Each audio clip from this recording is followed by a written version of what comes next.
नमस्कार, मैं हूं राशिद और इस बड़ी खबर पर इस वक्त पूरे हिंदुस्तान की नजर बनी हुई है। इंडिया न्यूज आप तक पल पल के अपडेट पहुंचाएगा। थोड़ी देर में फूलन देवी हत्याकांड में फैसला आने वाला है। करीब 13 साल पहले दिल्ली में सरकारी आवास के बाहर समाजवादी पार्टी के सांसद फूलन देवी की गोली मारकर हत्या कर दी गई थी। आपको आगे हमारे editor in chief Deepak Chaurasia की आंखों देखी दिखाएंगे कि उस दिन क्या हुआ था। लेकिन पहले देखिए 13 साल में इस केस में क्या क्या हुआ।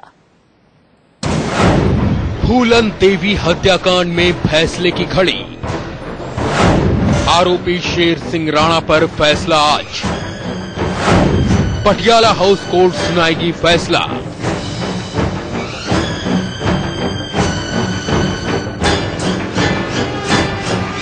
करीब 13 साल लंबी कानूनी शह और मात के बाद फूलन देवी हत्याकांड में फैसले का वक्त आ गया है।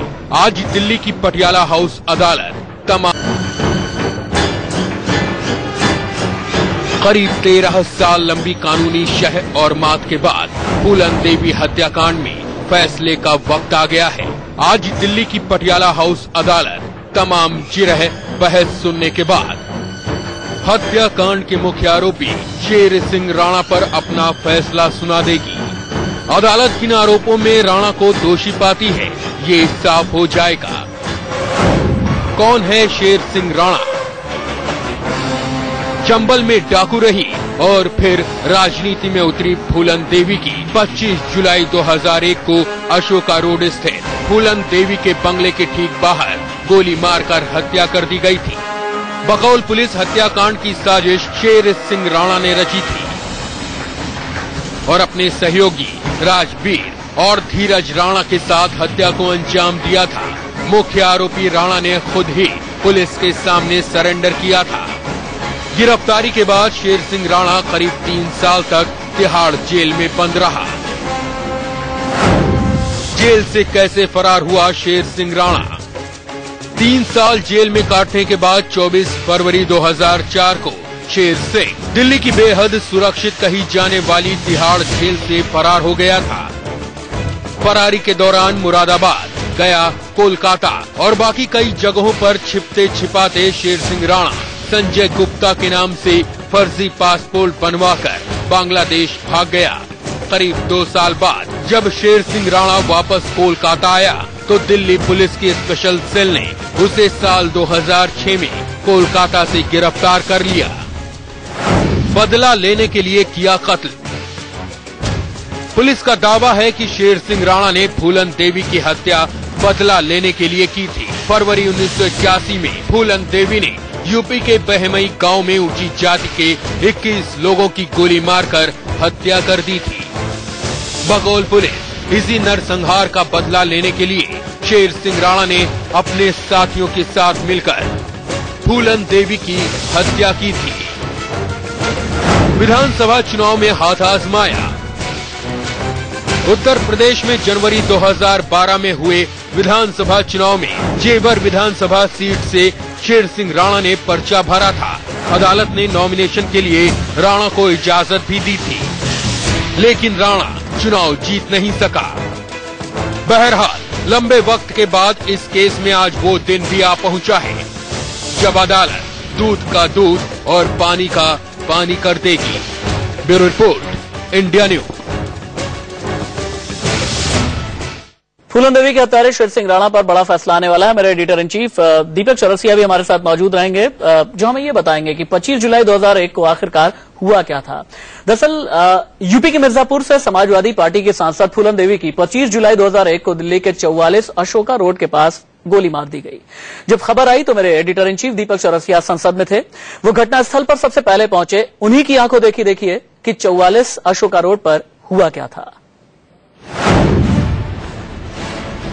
25 जुलाई का दिन था।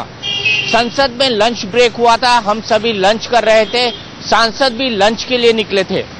ठीक उसी वक्त लगभग 1:20 पर फूलन देवी समाजवादी पार्टी के सांसद रघुराज सिंह शाक्य की कार से अपने घर 44 अशोका रोड के लिए निकलती है।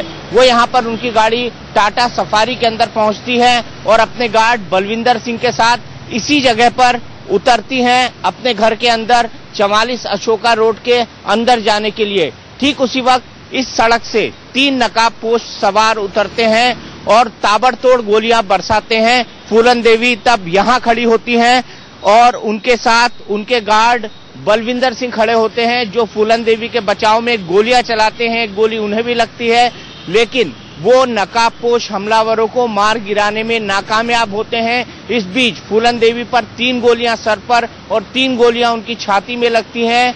वो गिर जाती हैं, अचेत अवस्था में आ जाती हैं। इस बीच घर के अंदर क्या हो रहा था? घर के अंदर फूलन देवी के कई सारे रिश्तेदार मौजूद थे।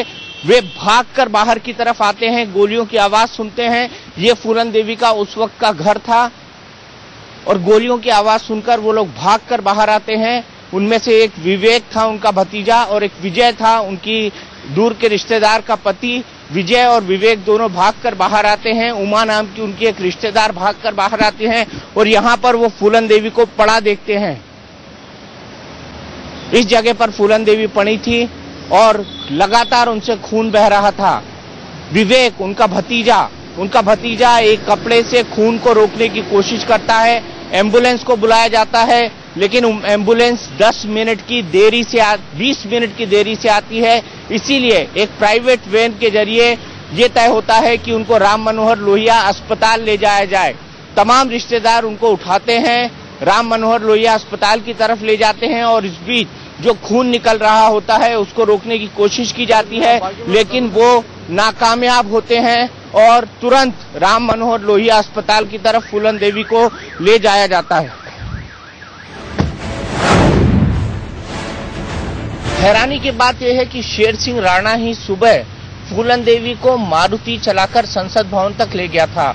शेर सिंह राणा फूलन देवी को बेहद अच्छी तरह से जानता था और उत्तराखंड की एक नेता उमा कश्यप के साथ हमेशा फूलन देवी से मिला करता था।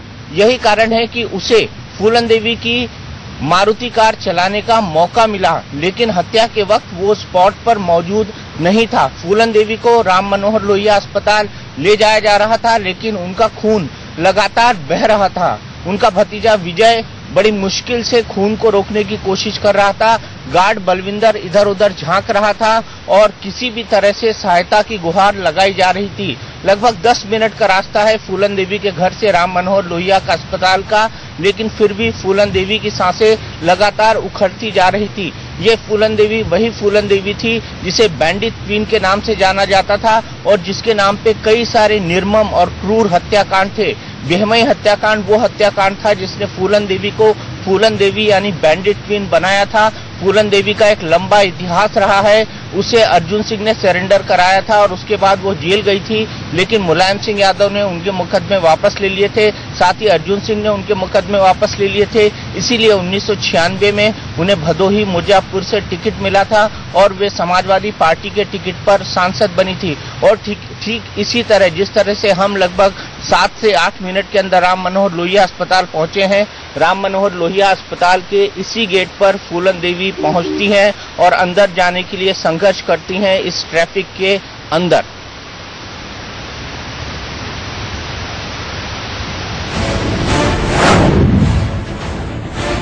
फूलन देवी की हत्या की जब खबर मिली उस वक्त में पार्लियामेंट था। लगभग 5 मिनट में मैं अशोका रोड के फूलन देवी के घर पर पहुंच चुका था, लेकिन जब हमें पता लगा कि फूलन देवी को राम मनोहर लोहिया अस्पताल ले जाया गया है तो मैं इसी इमरजेंसी में लगभग 15 मिनट के अंदर पहुंच चुका था। तब तक फूलन देवी अपनी अंतिम सांसें ले रही थी। उन्हें 6 गोलियां लगी थी और शरीर से काफी खून बह चुका था। डॉक्टरों ने यहां पर आते ही उन्हें मृत घोषित कर दिया। फूलन देवी के साथ उनके कुछ रिश्तेदार थे। तब तक ये खबर पूरे के पूरे दिल्ली में, संसद भवन में, जंगल में आग की तरह फैल चुकी थी। तमाम टेलीविजन चैनल्स पर ये एक ब्रेकिंग न्यूज थी। इसी के चलते राम मनोहर लोहिया अस्पताल की सुरक्षा भी बेहद चारों तरफ से बढ़ा दी गई थी और साथ ही साथ जो 3 हमलावर थे वो तीनों हमलावर ने गन पॉइंट पर एक ऑटो रिक्शा को लिया और उस रिक्शे पर वो अपनी कार छोड़कर भाग गए। लेकिन हमले करने के बाद जिस चतुराई से ये लोग भागे थे, उसी चतुराई से दिल्ली पुलिस ने इन लोगों को 3 दिन बाद पकड़ा था। हमले की जांच का जिम्मा जॉइंट सीपी क्राइम के पॉल को दिया गया था, जो उस वक्त यहां पहुंच चुके थे और उन्होंने अपनी तफ्तीश को तेज कर दिया था।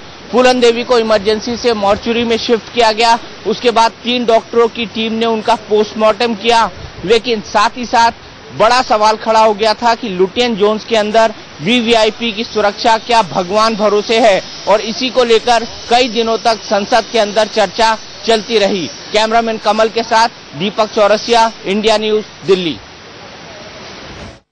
Editor in chief Deepak Chaurasia हमारे साथ मौजूद होंगे, उनसे बातचीत शुरू करें, लेकिन उससे पहले इस वक्त एक बड़ी खबर है, ब्रेकिंग न्यूज ये कि दिल्ली के पटियाला हाउस कोर्ट में शेर सिंह राणा को लेकर के जो फैसला आना है, फूलन देवी मर्डर केस पर 4 बजे फैसला आएगा, यानी अब से लगभग 2 घंटे के बाद में फैसला आएगा।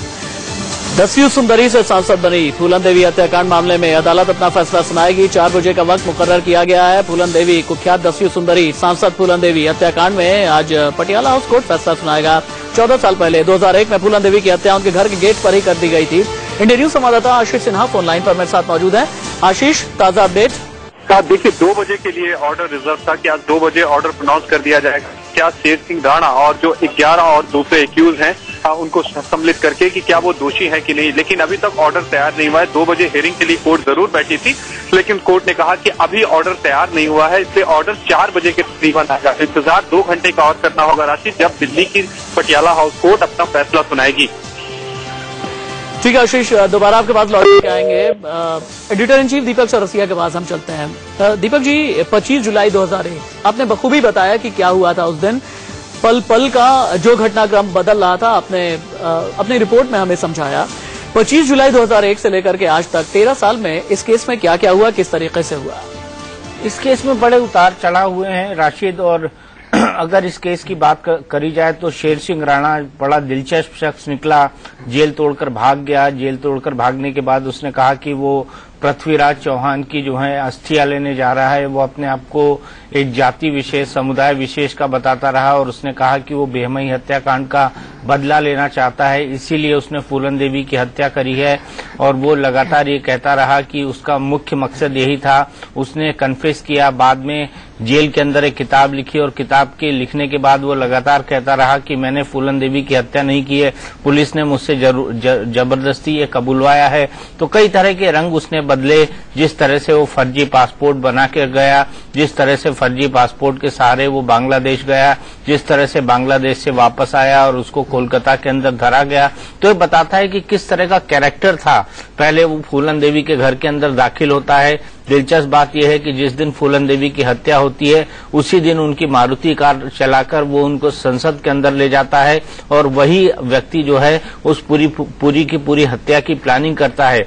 उस वक्त इस हत्याकांड को लेकर बहुत बवाल मचा था, राजनीतिक बवाल मचा था, सामाजिक बवाल मचा था।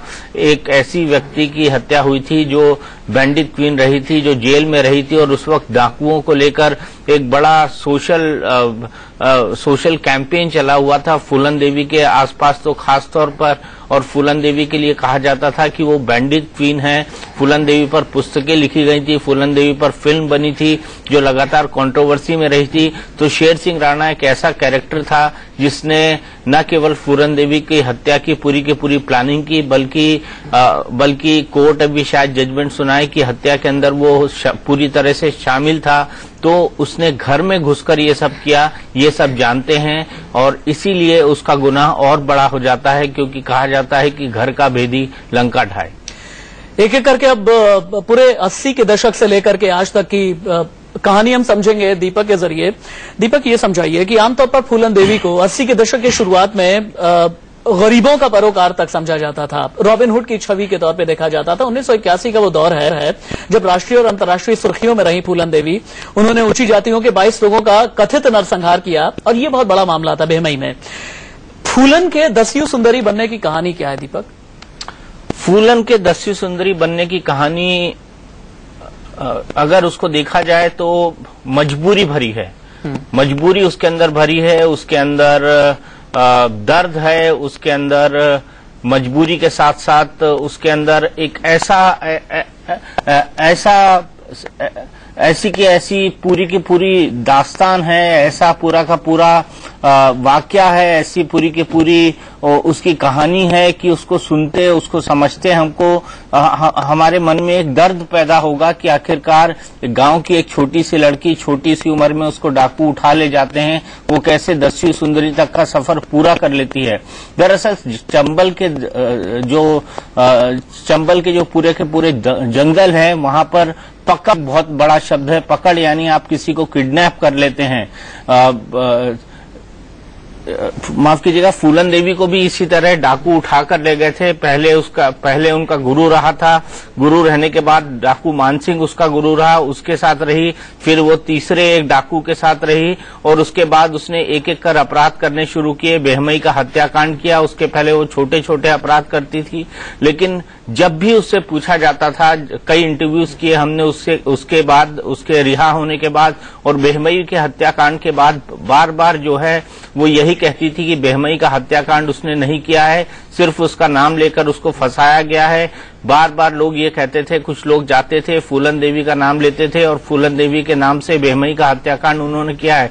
तो डिफरेंट शेड और डिफरेंट कैरेक्टर उसको देखने को मिले। कई बार उसके साथ बलात्कार हुआ, कई बार उसको कमरों के अंदर कैद रखा गया, कई बार दूसरी गैंग वाले उसको उठा के ले गए, कई बार उसकी गैंग वालों ने उसको छुड़ाया। तो और जंगल के अंदर जीना, वहां पर कटीली झाड़ियां हैं, वहां पर दुनिया भर के जो जिसको कहते हैं कि बिल्कुल बुरी परिस्थितियों में जो, और जंगल के अंदर जीना, वहां पर कटीली झाड़ियां हैं, वहां पर दुनिया भर के जो जिसको कहते हैं कि बिल्कुल बुरी परिस्थितियों में जीने की स्थितियां हैं। तो ऐसी स्थिति में एक महिला का जीना, एक महिला का रहना, ये बहुत ही दिक्कत वाला काम था। तो बहुत ही कठिन जिंदगी उसने जी है और ये कठिन जिंदगी साबित करती है कि उसके बैंडिट क्वीन बनने का सफर कितना खतरनाक था और किन परिस्थितियों के अंदर वो जी है।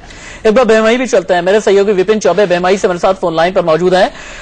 1981 में बेहमई बहुत सुर्खियों में आया था। विपिन, आज के दिन को बेहमई किस तरीके से देख रहा है?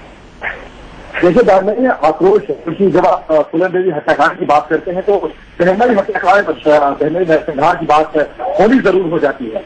आक्रोश इस बात को लेकर है कि 1981 में बेहमई हत्याकांड हुआ था, नरसंहार हुआ था और 2001 में फूलन देवी हत्याकांड हुआ था। 13 साल बाद फूलन देवी को आज इंसाफ मिलने जा रहा है, लेकिन 34 साल बाद, 35 साल बाद आज भी बेहमई विकास और इंसाफ दोनों के लिए सड़क रहा है। हम बेहमई का गांव में जरूर मौजूद है, लेकिन यहाँ आक्रोश इतना ज्यादा है सरकार से, आक्रोश इतना ज्यादा है सरकार से, मीडिया से, व्यवस्था से, कोर्ट से, सबसे आक्रोश है। लोग सबसे व्यथित है, सबसे नाराज हैं और कोई भी हमसे बात नहीं करना चाहता। वजह यह है कि बेहमई आज भी विकास के लिए तरस रहा है। यहाँ स्कूल नहीं है, कॉलेज नहीं है, सड़क नहीं है, बिजली नहीं है और बड़ी बात, आज तक बेहमई को इंसाफ भी नहीं मिल पाया है। 33 सालों से बेहमई इंसाफ के लिए तरस रहा है। जो आरोपी थे वो, उन्हें आज तक सैकड़ों बार कोर्ट ने वारंट जरूर दिया, लेकिन कभी वारंट को तामील नहीं कराया गया, वो पकड़े नहीं गए। और आज भी जो 22 लोग मारे गए थे, वो आज भी उनकी आत्माएं भटकती रहती है इंसाफ के लिए और उनके परिवार आज भी वही दर्द महसूस करते हैं। हम बेहमई गांव में जरूर आ चुके हैं, लेकिन फूलन देवी हत्याकांड के फैसले को लेकर कोई कुछ बोलना नहीं चाहता,